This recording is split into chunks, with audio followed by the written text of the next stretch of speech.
Axşamınız xeyirli olsun, əziz və istəkli televiziya tamaşaçıları. Medianın İnkişafı Agentliyi və Audio-Vizual Şuranın dəstəyi ilə Mədəniyyət, İncəsənət Azərbaycan layihəsinin birinci, ikincilər verilişi efirdədir və biz sizi salamlayırıq. Hər kəsin bir fikir azadlığı var, həyata baxış prizması var. Ümumiyyətlə, həyatımız rənglərlə doludur, amma insanlar var ki, həyatı qara rəngdə görürlər. İnsanlar var ki, həyatı müxtəlif rənglərdə görürlər, parlaq rənglərdə görürlər. Hər şeyin öz rəngi var, mövsümlərin rəngi var, insanların rəngi var, əhval-ruhiyyənin rəngi var. Teatr, kino sənətində də rənglər çoxdur. Daha çox məcazi rənglərdir, amma bu məcazi rəngləri canlandıran, onları reallığa çevirən sənət adamları var. Və onlardan biri bugünkü verilişimizin qonağıdır. Əməkdar rəssam Fikrət Ələkbərov. Fikrət müəllim, xoş gəlmişsiniz. Sizinlə həmsöhbət olmaq mənim üçün həddindən artıq xoşdur və biləndə ki, verilişimizin qonağı olacaqsınız, çox sevindim. Çox sağ olun. Çünki siz mənim üçün bir əfsanəsiz, bu barədə danışacağıq. Mən sizi yaxşı tanıyıram, kino aləmi sizi yaxşı tanıyır və geniş tamaşaçı auditoriyasına sizi tanıtmaq istəyirik. Bir faktı deyim ki, sizin atanız Ağa Zeynal Ələkbərov kinooperator olub və o bizim görkəmli sənətkarımız Ələsgər Ələkbərovun ənnisi oğlu olub. Elə sizin atanızı kinoya gətirən Ələsgər Ələkbərov olub və sizi də kinoya gətirən sizin atanız olub. Bu təsadüfdən heyfslənməmisiniz heç vaxt? Yox. Necə başlayıb ümumiyyətlə kino ilə tanışdığınız? Kino, necə deyirlər, belə gəliş şeydir ki, kino gələndə gərək ürəklə gələsin. Kinoda çox belə şeylər var ki, gərək onları dözəsən. Kinoya çatmaq üçün, əsl kino adamı olmaq üçün. Bəli. Mən birinci kərəm kino ayağımı bastım çəkiliş meydanına 10 yaşından. Burada Bakıda çəkilirdi Axırıncı Düyün filmi. Onun, necə deyirlər, qəhrəmanı balaca oğlan idi, devi, xəstələndi. Mən də plaşatkada gördülər, asistent rejissoru. Rusca mənə dedi, "Malçik, как тебя зовут?" Dedim, mən bir şey eləməmişəm ki, sən mənim adımı soruşursan. O vaxtdan xasiyyətin üstündür. Hoşum uzaq sözün qısası, getirdilər mənə plaşatka bir-iki günə. Bir ay orada mən işlədim, Dalni Sredni plan. Çəkildisən? Çəkildiyiz Bilgədə çəkildi. Bundan sonra, necə deyirlər, mən kinoya gəldim. 61-ci ildə də Человек amfibiya adamda işləmişəm. Raboçi işləmişəm, kostyum daşımışam. Hər şey, bir kino yanında. Abu havasını duyasız. O atmosferə düşmüşsünüz. Sonra belə film var idi, Brilyant Ruka. Brilyant əl. Orada da işləmişəm, Tigeran 43. Belə filmdə elə-belə. Sonra da, necə deyirəm, əskərliyə apardılar məni. Əskərlikdən gələn kimi atam məni apardı kino studiyada. Bir 50 ildir kino studiyada. Maşallah. Ümumiyyətlə, rəssamlığın məktəbini bitirmişsiniz. Mən bitirmişəm. Bu, necə deyirlər, bizim Əzimzadə adına. Bəli. Sonra getdim Moskvaya. Gəldim bura. Gəldim bura. Daxil oldum bizim institut. İncəsənət İnstitutuna. Qutardım.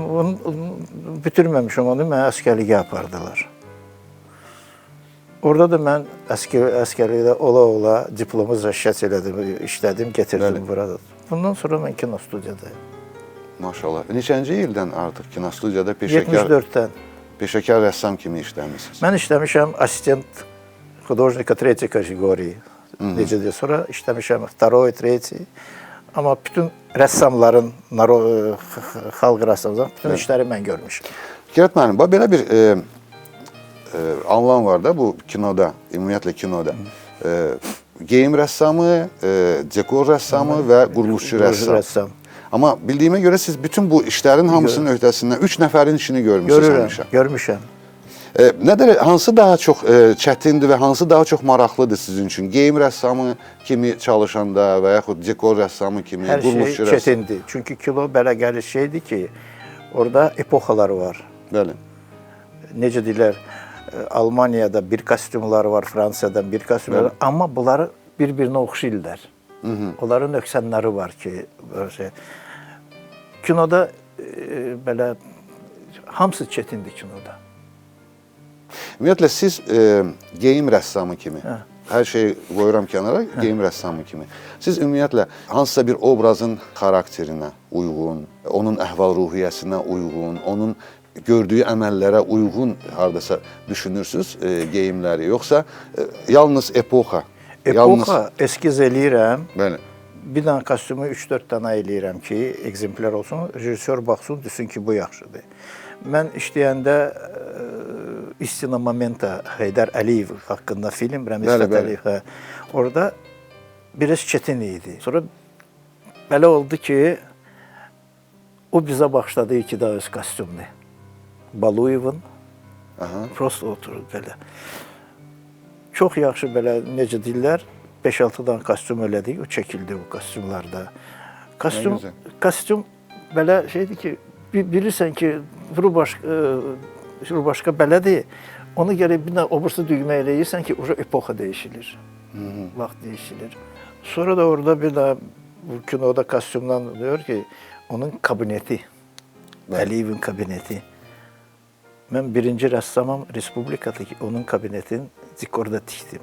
Düzəltdiniz. Pavilyonda. Ödə kinostudiyada çəkmədik. İndi məni kabinetə buraxmayacaqlar ki orada. Mən dedim, spiçka kutusunu qoyuz stolun üstünə, çəkiz. Çəkdilər onu. Ona görə mən bütün rəşotları elədim. Ne üçün? Spiçka kutusu 5 santıdır. Stola elədim, stol oldu 145 santi. Mən biraz elədim ki, 11 metr yarım elədim şirini, 20 metr, nəsə belə. Yarım metr mən çox elədim. Amma ekranda bu görünmür. Bəli. Birinci elədim, sonra başladıq orada onun atributları zadı. Çox çətin idi, zanaveskalar belə var idi. Onu da tapdıq. Ona göstərdilər sonra filmi. Bura Karaulov gəlmişdi. O burada çəkilirdi. O deyirdi ki, mən Əliyevin kabinetində 7 kərəm olmuşam. Bu 8-ci kərəm mən bura daxil oluram. O dərəcədə oxşarlıq var idi, hə? Evet. Nə gözəl, nə gözəl. Fikrət müəllim, biraz qayıdaq bu gözəl 60-cı illərə. Nəyə görə? Çünki mən bilirəm, sizin çox gözəl bioqrafiyanız var o illərlə bağlı. Nə vaxt ki, Azərbaycanda, Bakıda Sovet filmləri çəkilirdi. Hardakı Kuba lazım idi, hardakı xarici ölkələr lazım idi, İstanbul lazım idi və yaxud başqa bir xarici ölkə, Latın Amerikası lazım idisə Bakıda çəkirdilər. Bu tarixi hamımız bilirik, kino aləmi bilir və mənim üçün həmişə maraqlı olan bir şəkil olub burada. Bu Amfibiya Adam filmində Anastasiya Vertinska ilə şəklinizi mən göstərmək istəyirəm tamaşaçılarımıza. Elə bil 2 kino ulduzdur burada dayanıb. Çünki çox gözəl fakturanız var və həmin o illərin doğrudan da stilistikasına uyğun bir fakturadır. Ümumiyyətlə, bu illəri necə xatırlayırsınız? Elə Amfibiya Adamdan danışaq da. Biz qabaq olurduq Vidadi Mirzəftəli, orada 16 nömrəli məktəb var idi. Mən orada oxuyurdum. Bir kərəm, necə deyirlər, zborni dərs olmuşdu. 2 dərsi. Yığma dərs. Yığma dərs. Oturduq, daxil oldu bizim müəllimimiz, bir də məktəbin direktoru. Oturduq, birdən bizim müəllim çıxartdı portfelindən bir dənə kitab balaca. Başladı oxumağa, mən belə təəccüb qaldım. Necə deyirlər, наступила душная январская ночь аргентинского лета. Deyirəm, Argentina hara, yanvar hara, qış hara. Sonra belə mən bu kitaba vuruldum. Atam da rəhmətlik tapdı mənim üçün ki, qabaq çox çətin idi. Bazını tapdı. O gündən mən bu günəcən Xəstələndim. Aha. Sonra ayın 61-ci ildə o çox tarix var. Lenfilmin portfelində o ssenari var idi 55-ci ildə. Heç kəs çəkmək istəmirdi onu. Bəli. Qorxurdu. Texnika yoxdur, vadalazlı şeylər də yox. Birdən orada Kusto çəkmişdi suyun altında. Bəli. Mosfilm rejissoru Çibotaryov, bir də Lenfilmin operatoru Eduard Razovski götürdülər onu. Amma şərt qoydular. Bizə bir 2 ay verirsiniz, biz baha görək, harda çəkəcəyik zaten. Bir dənə kamera hazırladılar boksla. Getdilər Qaradənizə, çəkdilər orada. Deyir, bu filmi çəkəcəyik. Amma bizdə çox sizə suallar var. O filmi çəkəndə podgotovительный период verirlər 6 ay, 3 ay, 5 ay. Məsələn, heyvanlarla çəkəndə 9 ay verirlər ki, belə. Deyir, biz belə işte film gələk 2 seriyalı olsun. İstəyirdilər çəkməyə Sredizemno Moryada, dənizdə ya da Большой Барьерный Риф, Avstraliyada. Bəli, bəli. Ora Большой Барьерный Рифə getmək üçün gəmi lazımdır. Gəminin fraktı 3 dəfə filmin pulu çıxır. Gücəsindən çoxdur. Qırmızı dənizdə də çəkmək istəyirlər. Orada da belə heyvanlar var ki, orada çəkmək olmaz. Belə girirlər. Necə deyirlər? Çəkdik bizim Qaradənizdə. Qaradənizdə də nə yaxşı balıq var, nə flora faunası yoxdur. Elədilər. Özünüz görmüsünüz də necə. Hamısı bunlar elədilər, əllə edilər. Dənizin kameranın yanında qoydular akvarium, ora balıq baxdı. İndi mən orada baxıram da, görürəm birinci gün Syomşniki Virtinskaya dayanır və Vladlen Davidov Olsini oynayan. Virtinskaya bir kərə filmə çəkildi, Alay Parusa. Alay Parusa. Onu da çəkmişdilər burada. Bizdə Çərföz vardı, kinosyomçu Çərföz Şixovda. Orada çəkdilər. Aktyor Priverzev gəlmişdi, su tökülmüşdü. 2 dənə Çərföz var idi. Biri bizdə, biri də Yalçınski kinostudiyada. Bütün içəri şəhərdə çəkdilər.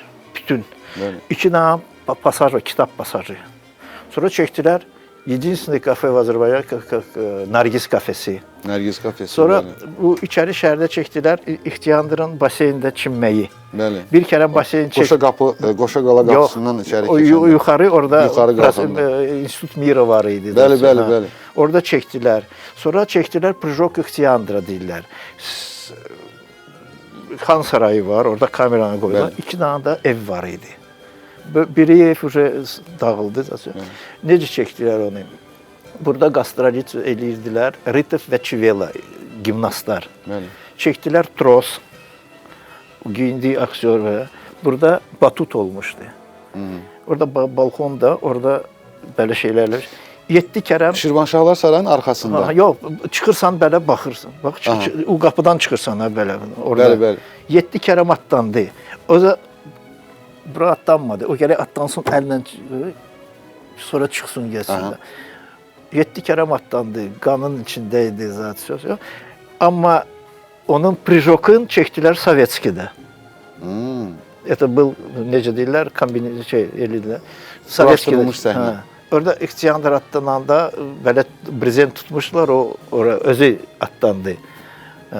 İndi baxırıq 150 manata hər Prijok. 7 dənə Prijok 1050 manat aldı. Amma filmin resursu 600 min idi. Fikir verirsə 600 min.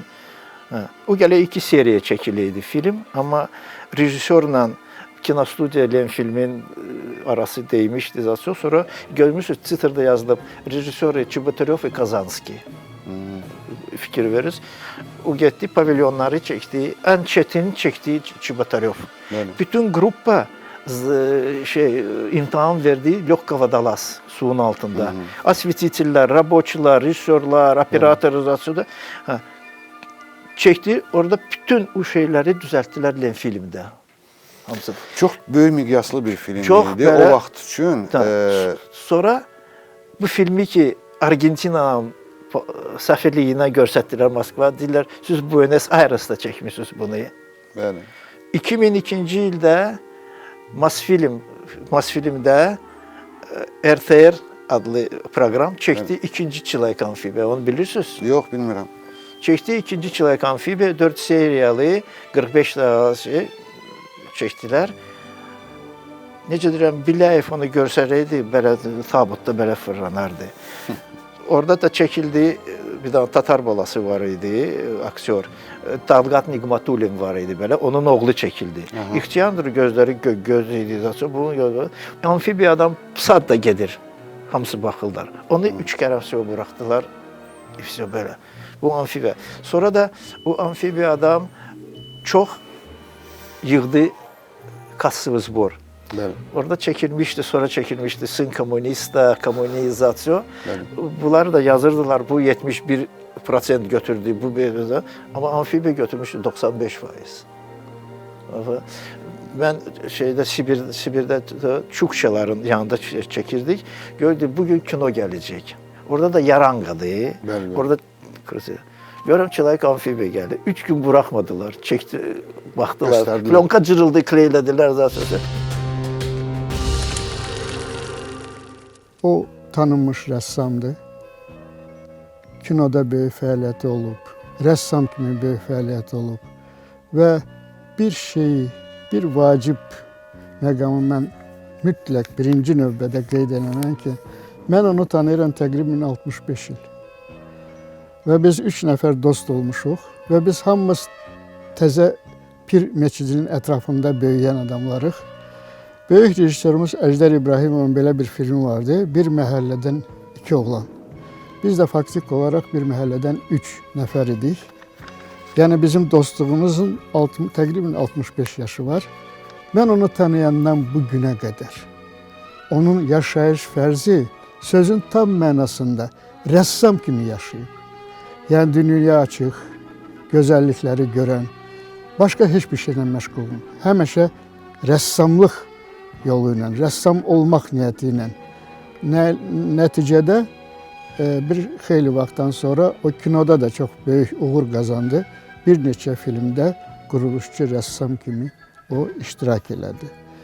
Deməli, bizim belə bir ənənəmiz vardı, biz cavan olanda. May ayının əvvəlində biz gedirdik Şıxov çimərliyinə və mütləq biz orada çimirdik və onunla da belə deyək də bu yay sezonunu biz açırdıq. Fikrət təqribən 15-16 yaşında idman ustasına namizəd olmuşdu.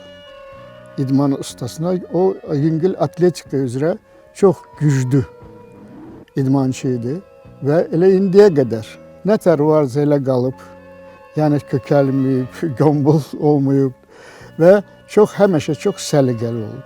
Və ən vacib, mən onu mütləq bir də qeyd eləməyəm, onun yaşayış tərzi büyünə qədər rəssam kimi yaşayıb və dünya görüşü də rəssam kimidir. Və əgər siz onu çəksəz, onun evində bir otaq faktik olaraq onun emalatxanasıdır. O bir otaqda onun gözəl əl işləri, rəssamlıq nümunələri yığılıbdır. Hər bir onun rəsminə baxanda görəcəksiniz ki, onun arxasında böyük bir rəssam dayanıb və dünyaya çox belə şəffaf baxan bir insandır. Və bir şeyi də mən mütləq qeyd eləməliyəm. Mən ki, onu yaxşı tanıyıram və ona çox böyük hörmətim var. İnsan kimi, rəssam kimi, dost kimi çox təmiz, pak adamdır. Nə deyirsə hamısı dilindədir. Arxadan kiməsə bir söz desin, bir şey qoyur, elə şey onda yoxdur. Bu da çox, bilirsiniz, nadir bir xüsusiyyətdir. Bir ingilis dilində bir cümlə var. Mənim üçün o cümlə həll edicidir. Hansısa bir adamın həyatına, işinə, bir şəxsiyyət olmağına mən diqqət yetirəndə mütləq o cümləni gözümün qabağına gətirirəm. İngiliscə o cümlə belədir. Self-made man. Tərcümə eləsək təqribən belədir. Yəni, özü ucaldan insan. Özün inşa edən, yəni çox mənalar var da. Ən vacibi özün ucaldan insan. Nə eləyibsə, nə qazanıbsa bu həyatda, hörmət olsun, pul olsun, nailiyyətlər olsun, hamısının şəxsi təşəbbüsü ilə bunu eləyibdir. Fikrət o adamlardandır. Self-made man. Özün ucaldan insandır. Və bu günləri, baxmayaraq ki, kifayət qədər yaşlı bir adamdır, həmən o yaşayış forması onda davam edir. daimi yuxudan durandan yatana gibi ya resim işləyir, ya nəsə hansısa bir layihə ilə məşğuldur. Yəni onun o fəallığı davam eləyir, şükür Allaha. Əməkdar İncəsənət xadimi, SSR Dövlət Mükafatı laureatı Rafael Qəmbərov. Çox gözəl operatorumuz, gözəl sənətkarımız. Rafael müəllim dedi ki, siz 60 ildir bir yerdəsiz də dostsuz. Biz necə deyirlər, məktəbdən, o 18-ci məktəbdə oxuyurdu, mən 16-cı. Sonra da orada açıldı seksiya yüngül atletika. Biz də orada, sonra da bundan qabaq da tanış idik. Sonra o Dom Pionerə də getmişik bir yerdə. Sonra o getdi, daxil oldu GİK'a. Gəldi, sonra gene görüşdük burada kino studiyada.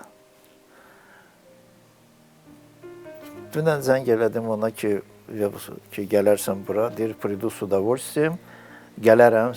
Deyir, mən həmişə otağa girəndə, orada səndə bir lozunq vardı. Deyirəm, nə lozunq? Deyir, köhnə lozunqdur. Deyir, yazıb orada, я не работаю даром. Boş yerə işləmirəm. Да, boş yerə.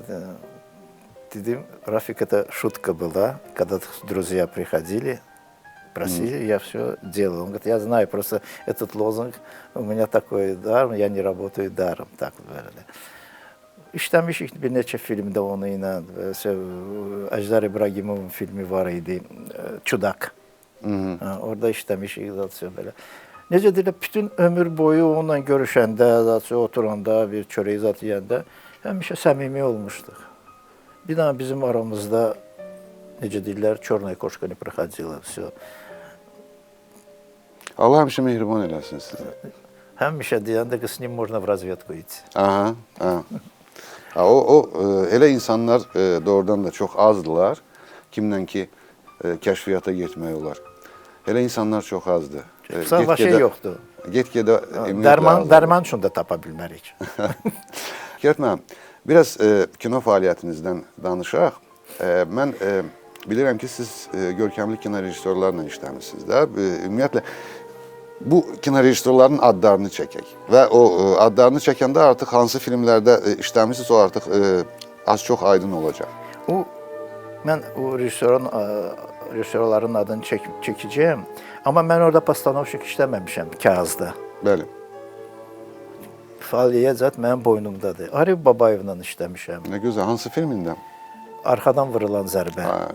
Azərbaycan kinosunun şedevrlərindən. Bəli, işləmişəm. Sonra işləmişəm Gusmanla, Ne бойся. Qorxma mən səninlə. Rasim İsmayılovla işləmişəm. Əzi Aslanov. Əjdər İbrahimovla işləmişəm, Çudak. Sonra çox Mozalanla Mozalanda işləmişəm. Bir 150 süjetim var mənim Mozalanın. Ceyhun Mirzoyevlə işləmişdim, Rasim Acaqovla işləmişəm. Əziz Beyli ilə işləmişəm, belə. Ən çətin rəssam işiniz hansı film olur? Əliyev filmdə. Bəli. Moment istini. Bəli. Ən çətin. Həqiqət anı. Həm məsuliyyətli. Çətin dördü. Amma həmişə adam deyir, mən bunu düz eləmişəm ya yox. Məsuliyyət. Bəli. Mən o kostyumu düz tapmışam. Ya o dekorasiyanı düz eləmişəm. Biz o dekorasiyanı sonra biz çördü, obursu zat, lift zat çəkirdik, başqa forma eləmişdik. Deyirəm də Karavulovdur, görəndin, deyir, mən 8-ci dəfədir bu otaq. Baluyev, necə deyim sizə, gəlmişdi uca boss. Çox belə trебовательный adam idi o. Tələbkar idi. Çox belə tələbkar idi. Özü də sənətkardır o. Böyük sənətkardır. Sonra da belə film var idi, Qərib Cinlər diyarında. Bəli, Əsədlər Ətəkişev. Böyük pavilyonda macəra tikdi. Orada Riqdas Şah var idi, oynayırdı. Muxtar Maniyev. Bəli. Çox çətin filmi idi. Sonra Əli Səttarın filmi var idi. Volşebni xalat. Seyli xalat. orada necə deyir, mən orada işləməmişəm, amma görürəm ki, bu Əli Səttar ata kişi vardı. O kimi nağıl kostyumunu bilən Azərbaycanda yox idi belə. Vəbşi Azərbaycanda 2 dənə kino rəssamı var idi. Belə demək, biri Rafiz İsmayılovdur bu saat. Bəli. Bir də Cəbrayıl Azimov. O rəhmətə gedildi. Obrazlar, bunlar necə ruslar dedi, daskanalni kino verildilər. Dəqiqliklə. Dəqiqliklə bütün şey belə. Fikret Əkbər özünə qarşı tələbkar idi, həm də onun komandasında olan assistentlərinə, köməkçilərinə qarşı da çox tələbkar idi. O çalışırdı ki, o filmdə işlətdiyi müddətdə onun yaratdığı bir eskizlər, çəkdiyi eskizlər filmin məzmununa və uyğun olsun. Həm də o rəssam elədir ki, eskiz çəkəndə onu reallaşdırır. Fikrət Əkbərov da o çəkdiyi eskizləri o tikdiyi dekorasiyalarla uyğunlaşdırırdı. Fikrət Əkbərov dost kimi çox etibarlı bir dostdur. Onunla məsələn məzuniyyətə gedəndə və digər yerlərdə o hiss olunur ki, Fikrət çox yaxşı dostluğu vardı. Biz o ilə Özbəkistanda təxminən 3 ay olmuşuq film çəkilişində. Fikrət öz dostluğu, yol yoldaşlığı çox yaxşıdır. Fikrət tək kino rəssamlığı ilə məşğul deyil, o həm də təzgah rəngkarlığı ilə, sonradakı miniatür sənəti ilə də çox maraqlanır və o miniatür sənəti ilə də məşğuldur. Çoxlu yaxşı əsərləri var. Fikrət Əkbərov sözü bütöv adamdır. O dediyi sözə, sözün üstündə duran adamdır. Əməkdar mədəniyyət işçisi Əziz Məmmədov da sizin haqqınızda çox gözəl sözlər dedi. Mən gəlmişəm kino studiyada, sonra 2 ildən sonra Əziz gəldi.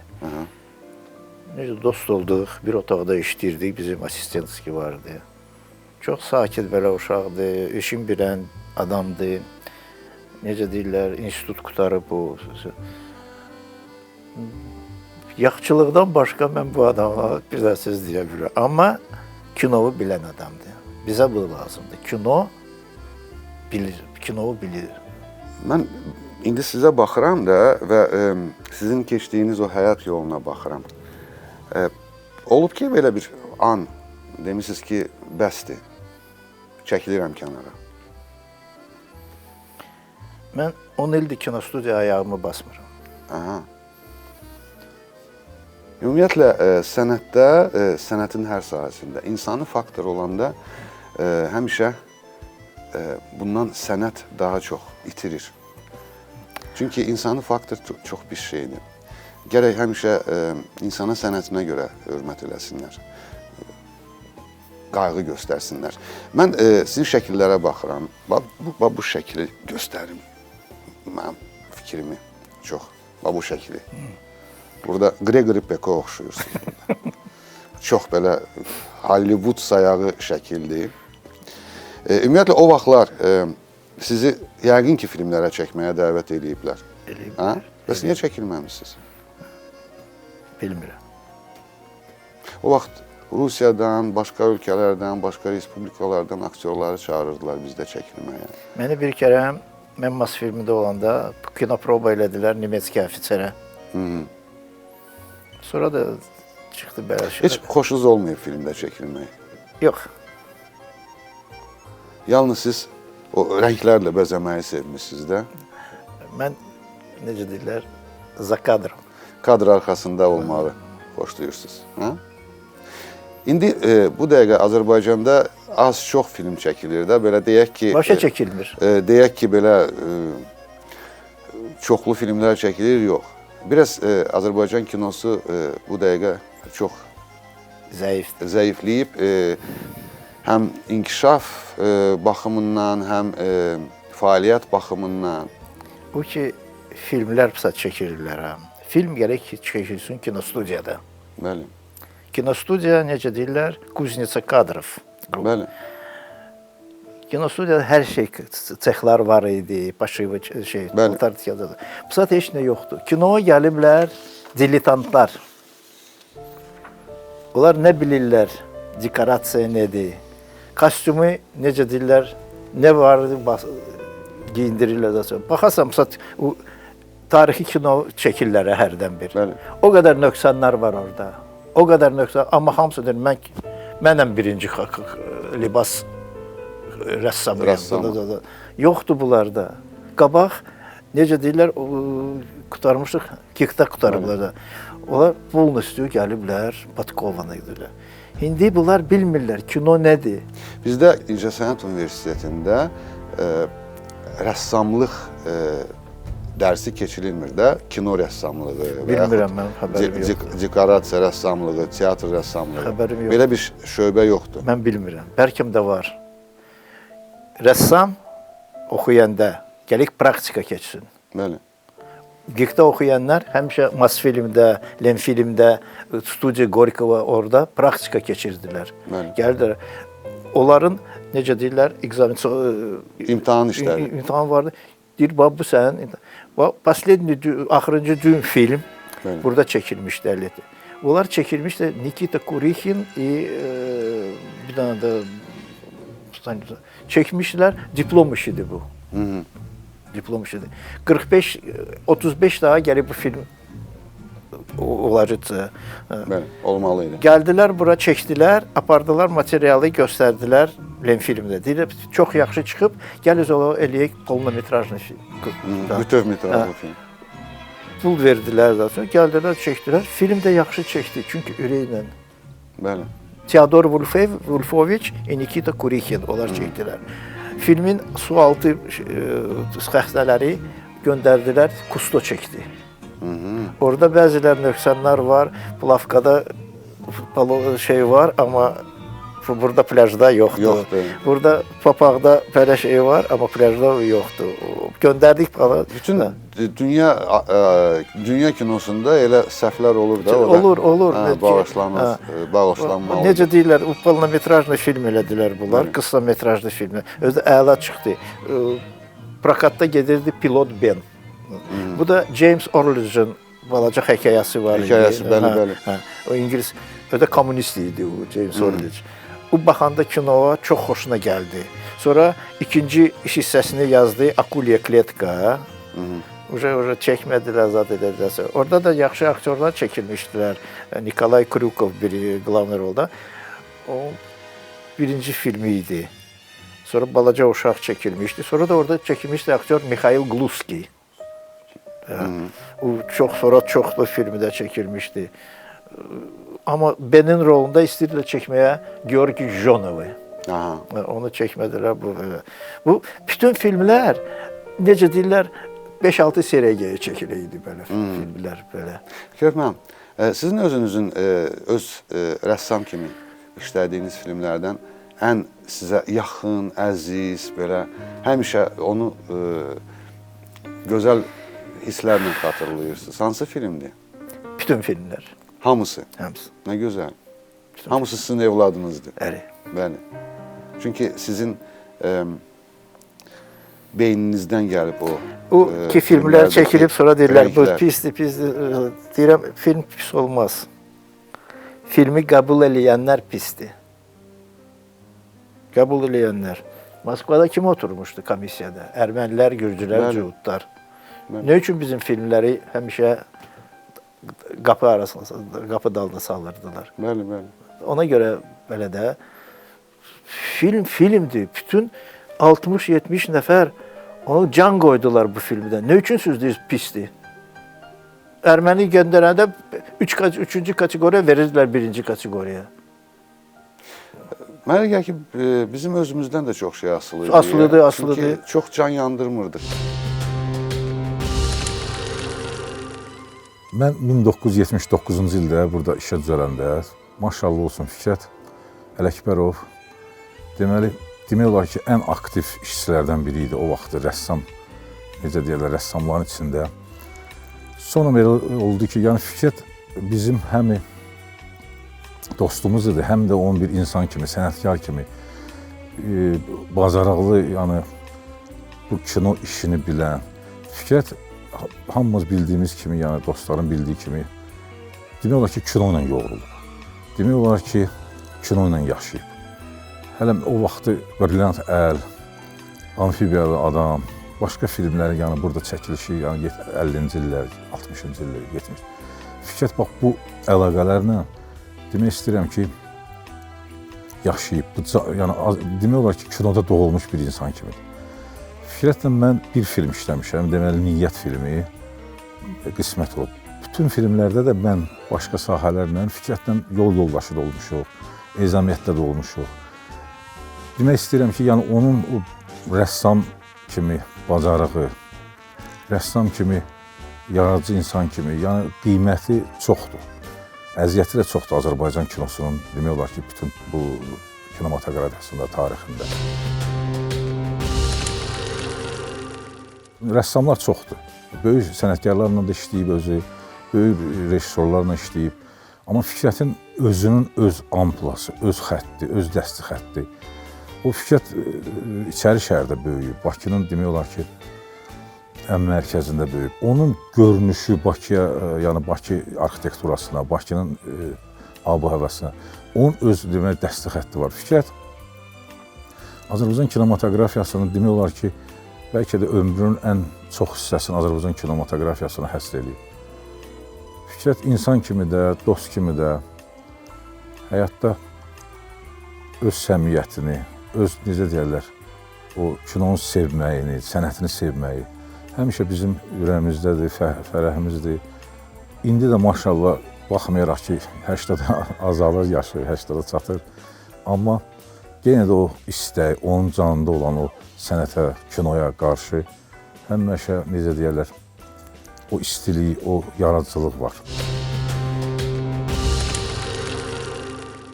Hamımızın çox sevdiyimiz bir insan Adil Qulamov, kino prodüser, film direktoru. Doğrudan da öz daxili mədəniyyəti ilə həmişə bütün aktyorların da sevimlisidir, təkcə sizin yox. Və o da sizin haqqınızda çox gözəl sözlər dedi.